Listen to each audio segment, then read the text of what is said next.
barely 2 lakh rupees and इसका highest package last batch का गया है 1.2 CR।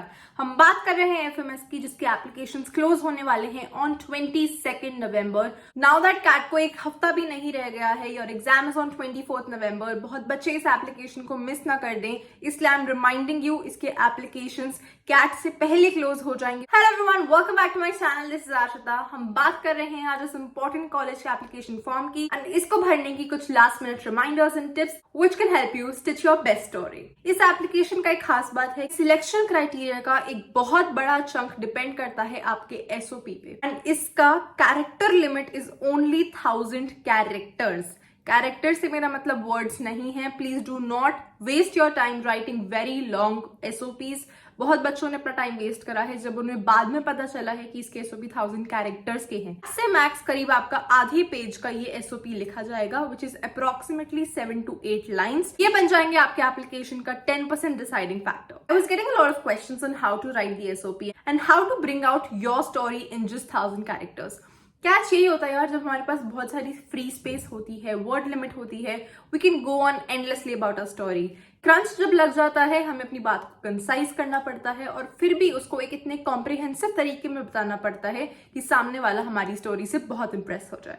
SOP सबमिट करने से पहले प्लीज मेक श्योर कर लेना कि आपने इन पॉइंट्स का ध्यान रखा है एंड अगर कुछ एडिशंस करने बाकी हैं, please make them before your deadline. Now, the first part of your SOP should always introduce yourself, जिससे आप अपने SOP को एक बहुत अच्छी opening दे सकते हैं।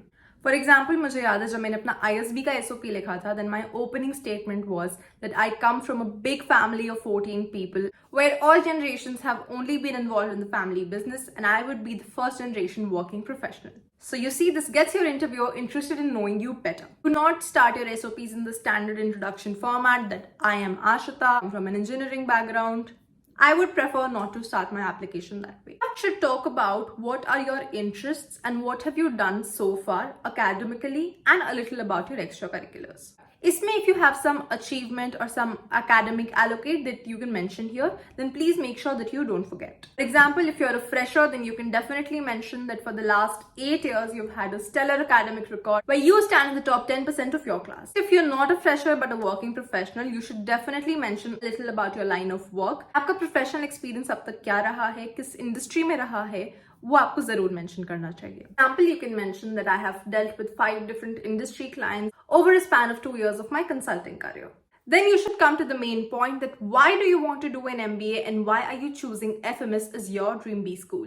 Here you have to convince the jury that you have some long-term vision and your plan aligns very well with pursuing an MBA at FMS. For this part, I think you should do a little research कि FMS की placements अब तक कहाँ रही हैं, कैसी companies FMS में आती हैं, what kind of cohort does FMS build, पुरानी alumni है जिसका काम आपको बहुत inspire करता है, आप भी ऐसा value system चाहते हैं FMS से. So these are the things that you need to mention in this part. Here I think you should also give them a timeline of your current goals and your goals 5 years from now. इससे आप अपनी jury को convince कर सकते हैं that you are a forward thinking individual. आप future का सोच के चलते हैं, आप प्लानिंग में बिलीव रखते हैं, आपके पास एक क्लैरिटी है, आपके पास एक अंडरस्टैंडिंग है and you are confident about pursuing your goals. Lastly, I think again you need to finish with a very personal and a very confident touch that you can add great value to your batch, bring a lot of creativity, a lot of fresh idea, ताकि आपके addition से peer community भी enrich हो and FMS is proud to have you as their future alumni. As long as आपका SOP इन सारे parameters को meet करता है, then I believe nobody can stop you from getting your interview call.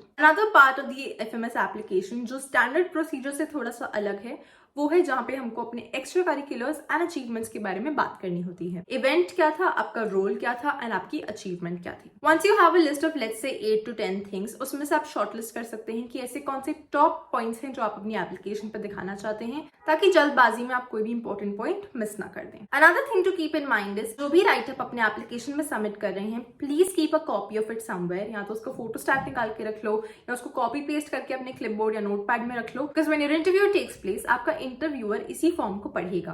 तब हो सकता है आप भूल जाओ कि आपने कौन से पॉइंट्स मेंशन करे थे, आपके हाइलाइट्स क्या हैं, आपके टॉप पीक्स क्या हैं।